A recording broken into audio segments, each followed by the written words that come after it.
Pemirsa, modus baru kejahatan terhadap anak lewat media sosial diungkap oleh Bareskrim Polri lewat modus yang dikenal dengan istilah grooming. Pelaku berupaya mendapatkan foto maupun video anak saat melakukan kegiatan yang diperintahkan pelaku. Ani Rahmi akan menjelaskan kepada Anda mengenai apa itu grooming dan bagaimana cara orang tua mencegah modus kejahatan ini terjadi terhadap anak-anak mereka dalam segmen Fact Check berikut ini. Ani, silakan. Poyo dan juga pemirsa, ada 1.300 foto dan video anak tanpa busana yang ditemukan Bareskrim Polri dari pelaku, yaitu TR. Ada 50 anak yang sudah teridentifikasi dan inilah modus kejahatan seksual baru terhadap anak, yaitu grooming. Kita lihat modus operandi yang berhasil diungkap oleh Bareskrim Polri berdasarkan laporan dari KPAI. Yang pertama adalah pelaku memalsukan akun media sosial seorang guru perempuan. Dalam kasus ini media sosialnya adalah Instagram. Nah, foto guru perempuan diambil lalu pelaku membuat akun baru dengan mengatasnamakan guru tersebut. Pelaku juga melakukan profiling terhadap sang guru dan follower Instagram dari guru tersebut, khususnya anak-anak. Lalu akun Instagram anak di-follow satu persatu oleh akun palsu. Nah, lewat akun palsu berkedok guru perempuan ini pula, pelaku kemudian melakukan kontak dengan sejumlah anak. Tahapan modus yang paling krusial adalah yang kedua, yaitu grooming, yaitu pelaku berupaya untuk membangun hubungan, mendapatkan kepercayaan dan ada hubungan emosional dengan anak, serta berusaha meyakinkan mereka. Tujuannya adalah agar bisa memanipulasi, mengeksploitasi, dan melecehkan. Dalam proses grooming ini pula, pelaku menggunakan banyak sekali taktik. Mulai dari berpura-pura menjadi kawan sebaya, memberikan hadiah, memberikan perhatian, nasihat. Pelaku juga mengeluarkan ancaman jika korban tidak menuruti keinginan pelaku. Nah, kemudian pelaku meminta korban untuk berfoto atau merekam video dalam melakukan tindakan-tindakan yang cabul. Foto dan video itu awalnya dikirim melalui pesan privat di medsos atau direct message. Tapi kemudian pelaku berkembang meminta nomor WhatsApp korban. Kemudian begitu mendapatkan nomor WhatsApp korban, maka hubungannya lebih pribadi lagi, di mana foto dan juga video yang direkam ini dikirimkan via WhatsApp, tidak lagi lewat media sosial. Nah, kita lihat siapa saja yang bisa menjadi groomer atau pelaku. Siapa saja bisa menjadi groomer. Bisa orang asing dengan menggunakan akun palsu seperti yang ditemukan oleh Bareskrim Polri, bisa juga bagian dari keluarga. Sementara peran yang bisa dilakukan adalah bisa sebagai mentor, kekasih, sebagai figur idola.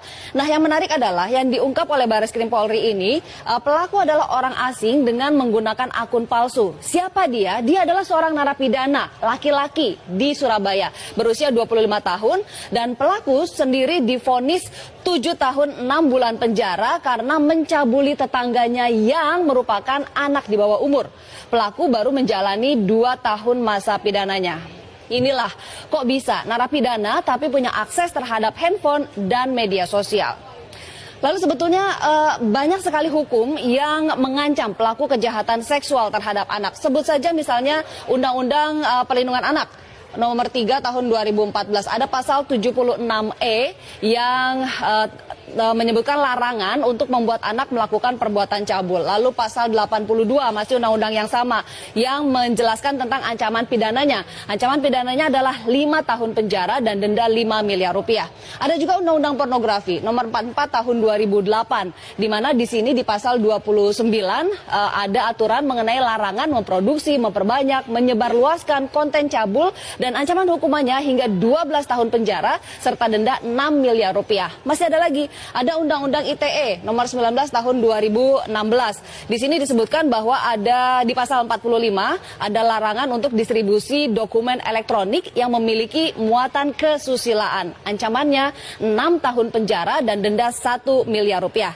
Nah, khusus untuk kejahatan seksual terhadap anak, ada Perpu nomor 1 tahun 2016 yang mengatur pemberatan hukuman bagi pelaku. Mulai dari masa pidananya ditambah 1/3, lalu juga ada pengumuman identitas pelaku, jadi biar publik tahu siapa pelaku sebenarnya, dikebiri hingga pemasangan alat pendeteksi elektronis. Kita hitung hukumannya, kalau misalnya semua ini diakumulasi, maka 5 tahun, 12 tahun, 6 tahun, 23 tahun. Kalau ditambah sepertiga lagi 7,6 tahun, total 30,6 tahun pidana penjara. Sementara dendanya jika diakumulasi bisa sampai 12 miliar rupiah. Tapi kan ternyata tidak, karena yang dikenakan hanya satu, yaitu hukuman 15 tahun hingga 20 tahun penjara, atau bisa juga terkena hukuman mati dan dendanya 5 miliar rupiah.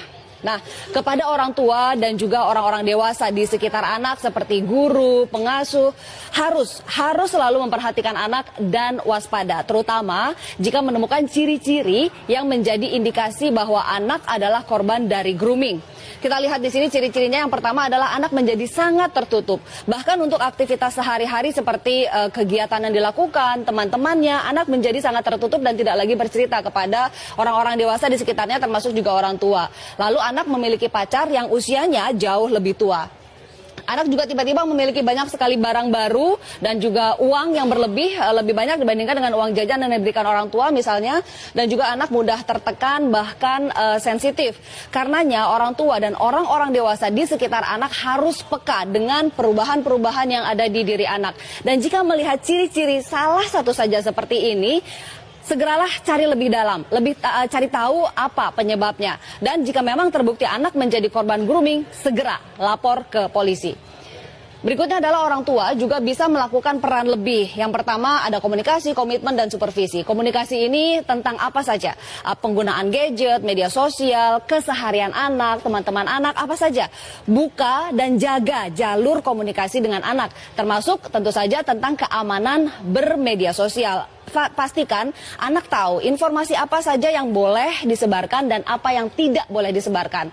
Lalu juga buat kesepakatan. Ini terkait masalah komitmen mengenai penggunaan gadget. Misalnya berapa lama anak bisa main gadget, kapan dan di mana boleh main gadget. Lalu misalnya ada komitmen dengan kesepakatan ini baik dari orang tua maupun dari diri anak sendiri. Nah, dari orang tua juga harus memberikan teladan dan komit tidak menggunakan gadget di waktu-waktu yang disepakati. Jangan sampai anaknya dilarang tapi orang tuanya pakai gadget, itu kan tidak memberikan teladan.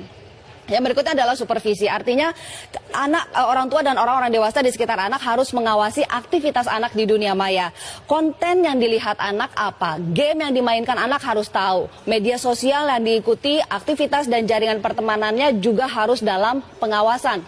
Nah, untuk penyedia platform media sosial juga sebetulnya harus punya peran dalam upaya perlindungan anak. Harus ada aturan yang mengikat dan juga komitmen yang tegas. Misalnya, anak tidak boleh bermedia sosial jika memang usianya di bawah 17 tahun dan harus ketat di situ. Juga harus memperketat sistem pengamanan terhadap duplikasi akun. Tidak bisa mengambil foto sembarangan misalnya, dan juga pengamanan terhadap konten-konten yang ada di media sosial. Dan terakhir, lagi-lagi sistem pemasyarakatan. Harus ada larangan yang tegas, jelas, dan juga betul-betul diimplementasikan terkait penggunaan handphone oleh narapidana. Harus ada yang dijewer di Surabaya atas kecolongan seperti ini. Wahyu, kembali ke Anda. Baik, terima kasih.